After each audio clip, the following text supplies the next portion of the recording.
કાલે સિમર ગામની વ્યાસપીઠમાંથી મારાથી જે શબ્દ બોલાયા છે, કોળી ઠાકોર શબ્દ મારાથી જે વપરાયો છે, કોઈ સમાજને મને કંઈ કહેવાનો અધિકાર નથી. મારા શબ્દોથી આ સમાજને બોળી ઠેસ પહોંચીશ. બહુ જ સમાજનું હૃદય દુખાયું છે, જેનાથી મને બહુ પસ્તાવો છે.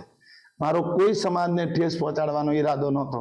આવેશમાં આવીને મારા કોઈ કર્મને કારણે આ મારાથી બહુ મોટી ભૂલ થઈ છે. જે ભૂલ બદલ હું હૃદયથી ક્ષમા માંગુ છું. અને મને ભરોસો પણ છે કોળી ઠાકોર સમાજ બહુ ભોળો છે, હૃદયથી પવિત્ર છે, એટલે મને માફ કરી દે છે અને હૃદયથી ક્ષમા માંગુ છું. દુઃખી વાતનું છે કે જે સમાજને હારે હું મોટો થયો છે, જે સમાજ હારે હું જીવું છું, જે સમાજના 50 બાળકો છેલ્લા 12 વર્ષથી મારા વિદ્યાલયમાં મારી સાથે રહે છે, મારા ભારું બનીને, મારા પાડોશી બનીને, અને એ સમાજ માટે મારાથી આવું બોલાઈ ગયું છે. એ 100% મારી ભૂલ છે, પણ ક્ષમા હૃદયથી માગું છું અને મને ભરોસો છે આ સમાજ મને ક્ષમા કરી દે. હૃદયથી પ્રાર્થના, મને ક્ષમા કરી દે.